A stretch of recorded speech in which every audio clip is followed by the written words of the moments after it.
एक राजा था। उसका प्रण था कि वह रोज 1.25 मन आंवले दान करके ही खाना खाता था। इससे उसका नाम आंवलिया राजा पड़ गया। एक दिन उसके बेटे बहू ने सोचा कि राजा इतने सारे आंवले रोजाना दान करते हैं, इस प्रकार तो एक दिन सारा खजाना खाली हो जाएगा। इसलिए बेटे ने राजा से कहा कि उसे इस तरह दान करना पसंद नहीं है और वो इस तरह दान करना बंद कर देना चाहिए। बेटे की बात सुनकर राजा को बहुत दुख हुआ और राजा रानी महल छोड़कर बियाबान जंगल में जाकर बैठ गए। राजा रानी आंवला दान नहीं कर पाए और प्रण के कारण कुछ खाया नहीं। जब भूखे प्यासे 7 दिन हो गए तब भगवान ने सोचा कि यदि मैंने इसका प्रण नहीं रखा और इसका सत नहीं रखा तो विश्वास ही चला जाएगा। इसलिए भगवान ने जंगल में ही महल, राज्य और बाग बगीचे सब बना दिए और ढेरों आंवले के पेड़ लगा दिए। सुबह राजा रानी उठे तो उन्हें देखा कि जंगल में उनके राज्य से भी दुगना राज्य बसा हुआ है। राजा रानी से कहने लगा, रानी देख, कहते हैं ना, सत मत छोड़ो, सुरमा सत छोड़या पत जाए, सत की छोड़ी लक्ष्मी फेर मिलेगी आए। आओ नहा धोकर आंवले दान करें और भोजन करें। राजा रानी ने आंवले दान करके खाना खाया और खुशी खुशी जंगल में रहने लगे।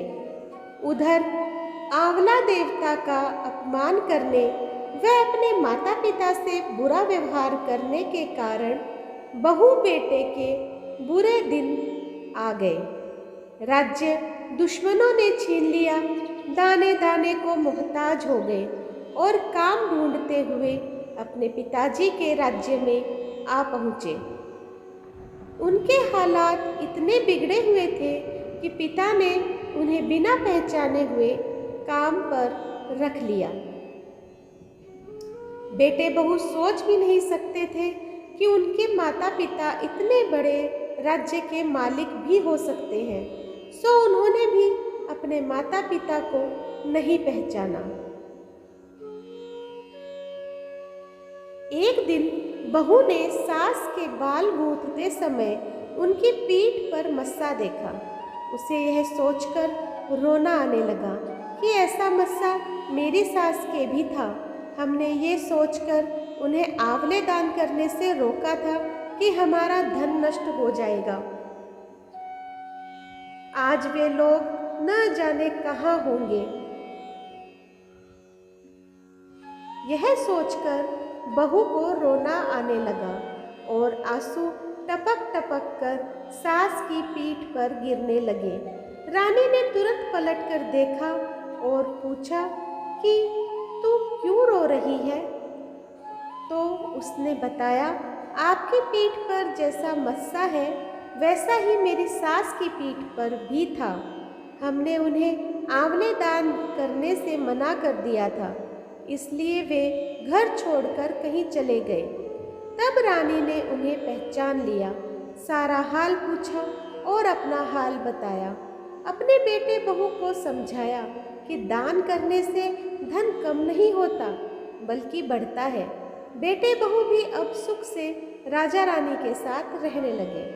तो दोस्तों, आज मैंने आप लोगों को आंवला नवमी के उपलक्ष्य में आंवला नवमी की कथा सुनाई है। अगर आपको अच्छी लगे तो मुझे कमेंट बॉक्स में ज़रूर बताइएगा। जो लोग मेरे चैनल पे नए आए हैं प्लीज़ सब्सक्राइब कर दीजिए, लाइक कीजिए और शेयर कीजिए अपने दोस्तों और परिवार में, और इसी तरह मेरा सहयोग करते रहें। धन्यवाद।